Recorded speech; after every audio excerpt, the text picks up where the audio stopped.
Salut à tous, c'est PULKO et bienvenue dans le Pulco Cinematic Universe. Et dans la vidéo d'aujourd'hui, je vais répondre à Michael J par rapport à sa vidéo sur Spider-Man No Way Home. Oui, je sais que ça fait un moment qu'il a sorti sa vidéo, mais j'avais du pain sur la planche sur ma chaîne principale. C'est qui, ouais c'est Pulco, 1, 2, 3 c'est du lourd 3, je remets ça jamais 203, ouais comme d'hab c'est du 33, nique ton dab je jette un froid, tu m'as vu dans What the Cut, je t'ai vu où, je t'ai vu nulle part. Du lourd 3, toujours disponible sur ma chaîne principale, si vous ne l'avez pas vu, je vous invite à y aller.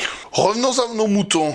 Bon déjà, Michael J m'a mis dans la sauce, car je m'attendais à ce qu'il défonce un peu plus le film quand même, comme il a fait avec Spider-Man Far From Home. Mais sur ce qu'il a dit en négatif sur No Way Home, le problème c'est que je suis d'accord avec lui sur beaucoup de points. Alors pourquoi je fais cette vidéo, me direz-vous? Alors pour commencer, j'avais posté une vidéo sur Facebook où je critiquais les youtubeurs cinéma qui descendaient les films Marvel pour descendre les films Marvel, en gros parce que ça fait du buzz. La vidéo est disponible en non répertorié ou alors sur la petite fiche en haut à droite de l'écran. Regardez-la avant de continuer ici, c'est un conseil. Suite à ça, MJ m'a laissé ce commentaire.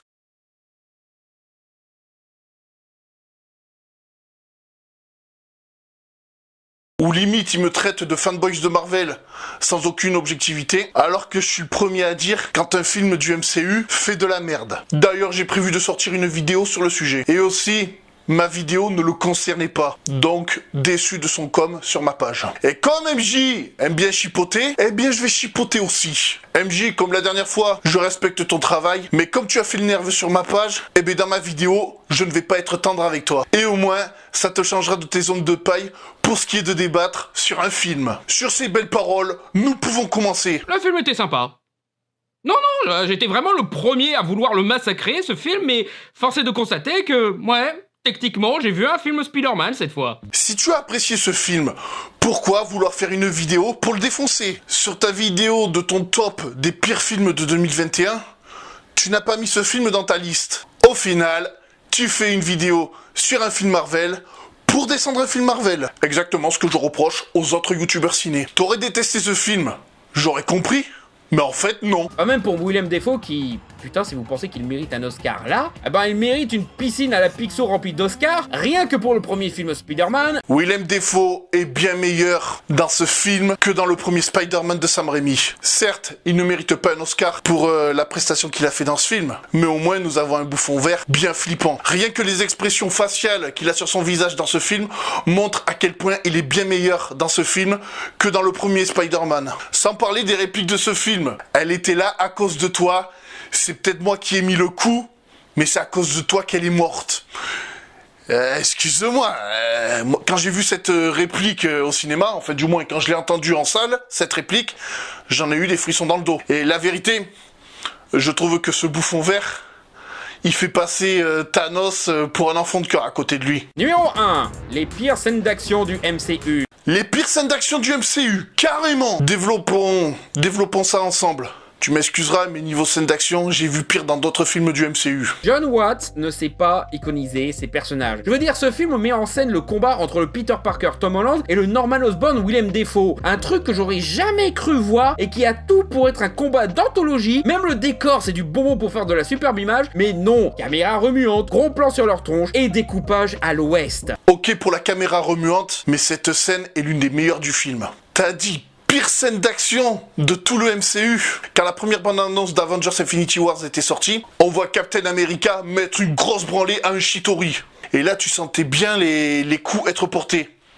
Par contre, quand tu revois cette scène dans le film Infinity War, eh ben, les impacts de coups, voilà, on les ressent plus.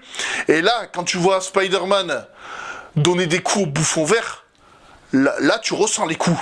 Enfin, tu ressens les coups, voilà, ça reste un film, mais tu ressens l'impact des coups. Déjà, il y a quelque chose de mieux dans ce film que dans Avengers Infinity Wars.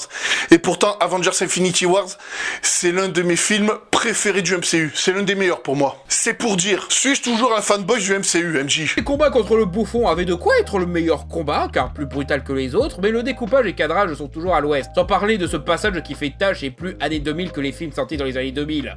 Tu as quoi contre les années 2000? Elle est très bien cette scène. Ok, niveau mise en scène, on a déjà vu mieux. Mais quand même, tu sais quels films sont sortis dans les années 2000? Oui, les 3 premiers Matrix. Mieux que la bouse qui est sortie en 2021. Sauf le premier qui est sorti en 1999. Je dis ça, je dis rien. et puis un film qui prend le style visuel d'un film des années 2000, eh bien au moins ça fait plus de diversité dans ce paysage cinématographique où les films se ressemblent tous les uns des autres. Même Venom 2 a essayé des trucs. Même cette daube de Morbius a une mise en scène quelquefois fun pour ses scènes d'action. Tu fais pire que Morbius, la honte! C'est censé être un final explosif, et tu fais même pas l'effort d'avoir une scène d'action plus longue que 3 minutes. Ok pour la longueur des scènes d'action, mais comparer ça à Venom 2 et Morbius, ah là t'abuses.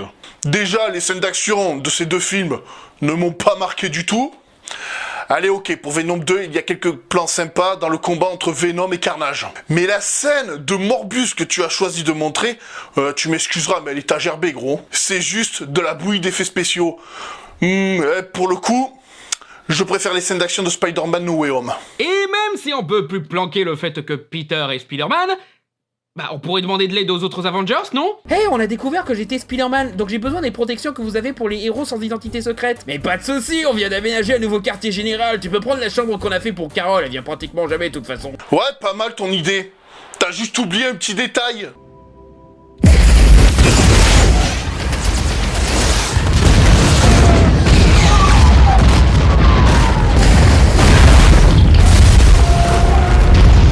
Oui, le QG des Avengers a été détruit par le vaisseau de Thanos. Et aussi, attention spoiler, Tony Stark est mort. Donc ça va être compliqué de reconstruire. Et je ne pense pas que Pepper Potts accepterait de reconstruire le QG des Avengers avec l'héritage de Tony Stark. Du moins, je ne pense pas que ça a déjà été fait. Aussi, Captain America, le leader des Avengers, n'est plus là, même si Sam est le nouveau Captain America. Je ne pense pas qu'il ait l'étoffe pour être le leader des Avengers pour l'instant. Les Avengers avaient deux appuis. Tony Stark pour financer le matériel, les locaux, tout ça, et Captain America pour être le leader des Avengers, pour les diriger. Et depuis Endgame, tout le monde est parti plus ou moins de son côté. Donc, demander de l'aide aux Avengers va être compliqué, voire impossible. Même s'il a pas tué Mysterio et attaqué Londres, il est en totale illégalité. Surtout après les accords de Sokovie. Être un super-héros qui fait justice soi-même, c'est déjà illégal dans notre monde, mais ça l'est encore plus dans ce monde où faire justice soi-même peut détruire une ville. Il n'est pas en illégalité.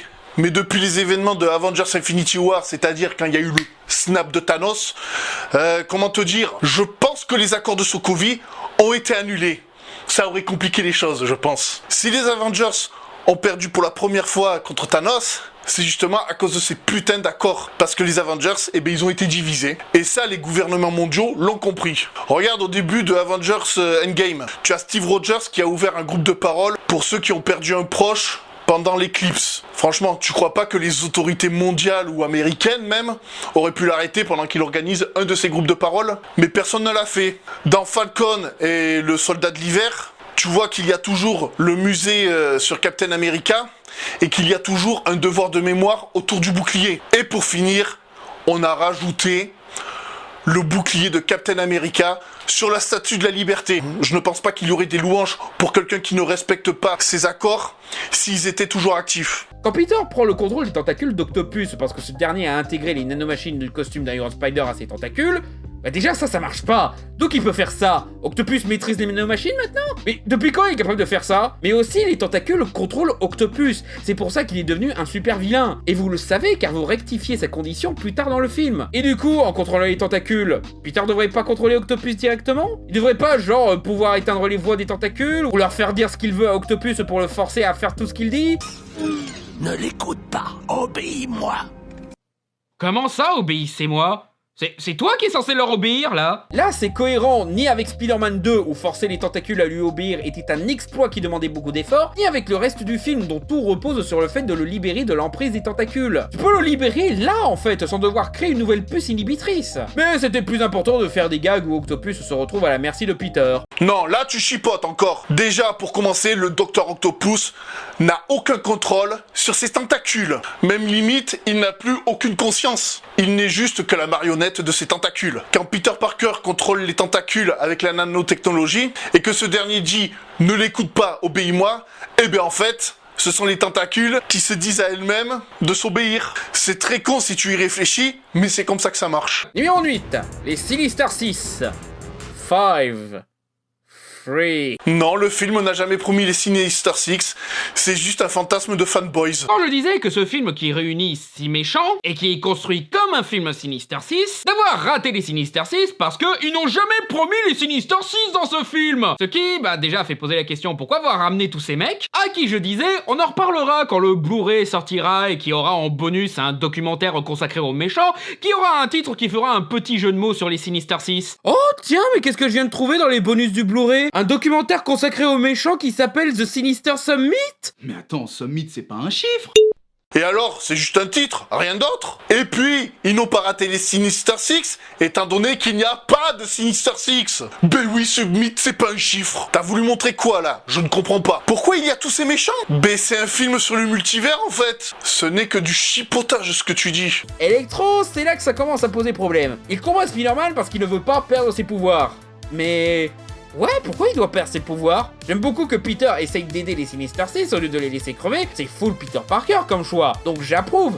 Mais le problème d'Electro, c'est pas ses pouvoirs, c'est son mal-être, sa frustration. Lui priver de ses pouvoirs, ça ne va pas l'aider, ça va juste le frustrer encore plus. Il aurait peut-être plus de pouvoirs, mais ça reste un mec vénère dans un pays où tu peux acheter un flingue dans une supérette. Y a pas besoin qu'on lui enlève ses pouvoirs, il a besoin d'un Justement, c'est quelqu'un de dangereux qui peut te foudroyer sur place. Et acheter un flingue dans une supérette, comment dire, c'est toujours moins dangereux que de générer de l'électricité à haute tension. Et pour avoir été aux États-Unis, non, on ne vend pas d'armes en supérette, on les vend dans une armurerie. Et pour te vendre une arme, il faut que tu aies un casier vierge et il faut que tu aies un profil psychologique stable, ce qui n'est pas le cas d'Electro. Oui, c'est cool d'avoir enfin un Spidey qui n'est pas glorifié pour ses gadgets, ses potes riches, ou son appartenance à un groupe de super guerriers de l'univers, mais vous pouviez corriger ça sans virer tout ce qui compose cette version du personnage. Parce que c'est ça, on fait table rase des 5 précédents films, by les gadgets et les liens aux Avengers, mais aussi by Michel, Ned, Tante May, Flash et tout et tout. Ce n'était pas eux qui posaient problème à ces films, mais comment ils étaient utilisés. Tu peux faire un bon Spider-Man avec tous les gadgets, faut juste faire en sorte que ça vienne de lui et non pas de son héritage. Tu pouvais faire des liens avec les Avengers tant que ça lui faisait pas perdre son côté humble. Tu pouvais garder tout le casting car il était pas mauvais.